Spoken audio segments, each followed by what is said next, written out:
Shalom teman-teman dimanapun berada. Mari kita bersama-sama melihat kasih karunia Allah melalui peringatan-peringatan yang menjadi kegemaran buat Lila dan buat semua umatnya. Ya, ternyata peringatan Tuhan itu sangat perlu diperhatikan. Dan sebenarnya bagi orang yang menjalankan peringatannya akan terasa sangat nikmat. Apalagi hari ini kita akan merenungkan firman Tuhan yang terdapat dalam 1 Samuel pasal 7, yaitu tentang Ebenezer. Apa artinya? Perhatikan baik-baik ya. Hai anak-anak semua, Shalom. Mari kita sama-sama tundukkan kepala dan kita berdoa. Bapa dalam surga, kami bersyukur dan berterima kasih Tuhan senantiasa menjaga kami, menaungi kami dari berbagai macam kuasa-kuasa kegelapan. Kami tahu karena Tuhan adalah Tuhan yang senantiasa memeliharakan kami. Itu sebabnya Tuhan, kami rindu bahwa hidup kami senantiasa berlindung di dalam Tuhan, supaya kami tidak terbawa oleh pengaruh-pengaruh dunia ini.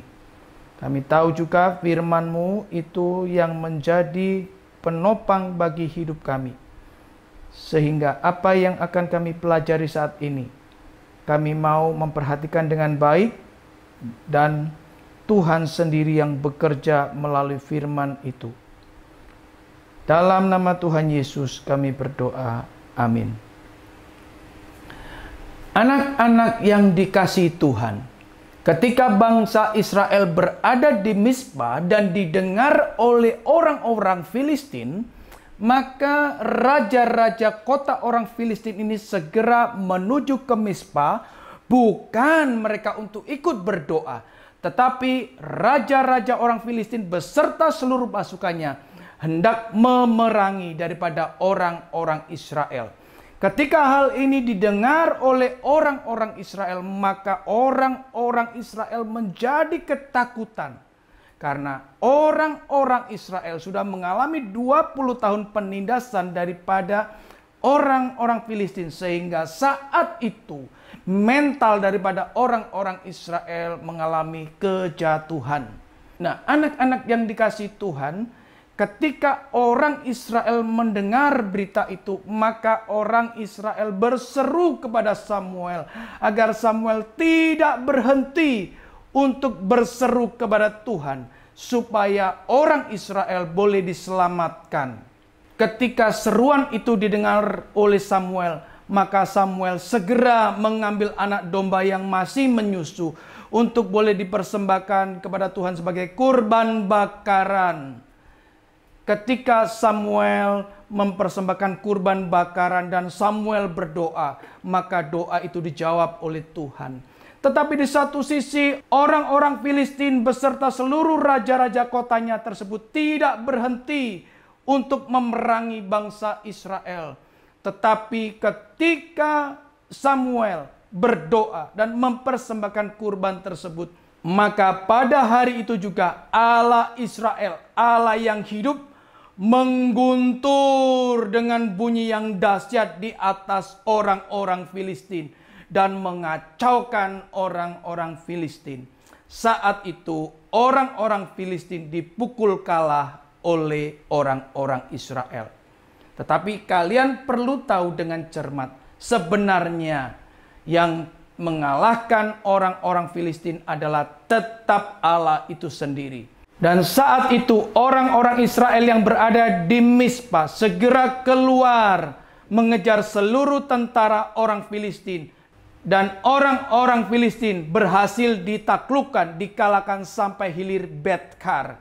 Dan saat itu Samuel mengambil satu batu yang diletakkan antara Mizpah dan Yesana dan menamai Ebenezer, yang artinya sampai di sini pun atau sampai sekarang Allah menolong kita. Anak-anak yang dikasihi Tuhan, bahkan ada beberapa buku para ahli mencatat kenapa Samuel mengatakan seperti itu. Karena tempat itu merupakan satu tempat yang pernah orang Israel dipukul kalah dan mengalami kesusahan yang berat oleh orang-orang Filistin. Tetapi di situ pula Tuhan memberikan kemenangan yang luar biasa atas bangsa Israel. Anak-anak yang dikasihi Tuhan, di dalam hidup kita ini pun perlu mengingat akan kasih Tuhan yang telah menolong kita, yang telah melepaskan kita dari kuasa-kuasa maut, dari kuasa-kuasa kegelapan. Sehingga dari hidup kita ini senantiasa perlu ada peringatan yang ditanamkan dalam hidup kita, yaitu bahwa Tuhan menolong kita sampai saat ini. Dan hal itu nantinya akan terus menimbulkan ucapan syukur kita kepada Tuhan. Anak-anak, saat itu Samuel yang telah menjadi hakim atas bangsa Israel. Samuel kembali berkeliling ke seluruh orang-orang Israel yang saat itu berada. Samuel mengajarkan tentang hukum, ketetapan, dan perjanjian Tuhan kepada bangsa Israel. Juga Samuel dari Rama tempat tinggalnya juga mengajarkan firman Tuhan kepada orang-orang yang ada di sekitarnya. Tetapi hal ini bukan sesuatu yang menjadi permanen. Tetapi orang Israel nantinya perlu dipimpin oleh Kristus secara langsung.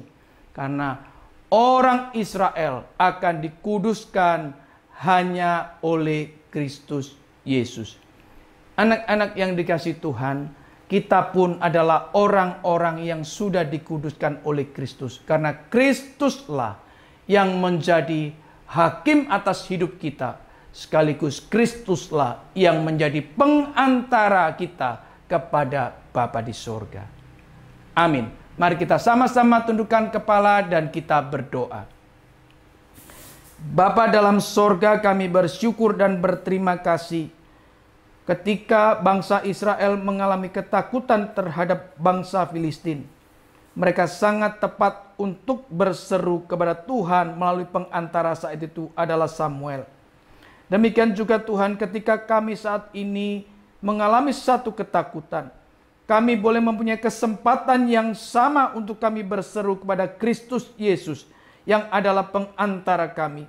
Ketika kami berseru kepada Tuhan Yesus Kristus, maka Tuhan Yesus Kristus akan melepaskan kami, membebaskan kami dari rasa takut. Terima kasih Tuhan. Dalam nama Tuhan Yesus kami berdoa. Amin.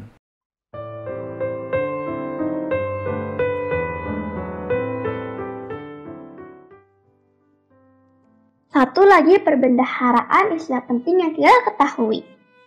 Ibn Haizar berarti sampai di sini Tuhan menolong kita. Bagus.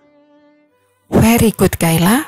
Tapi Mama berharap istilah itu tidak hanya menjadi pengetahuan buat kamu saja, tapi juga menjadi dasar hubungan antara Tuhan dan Kayla. Amin juga buat para pemirsa semuanya. Selalu ingat, dimanapun berada dalam keadaan apapun, Tuhan pasti menolong umatnya dengan cara yang unik. Nah, bagaimana kalau kita lanjutkan baca dari kitab 1 Samuel 8 buat renungan besok? Bye-bye!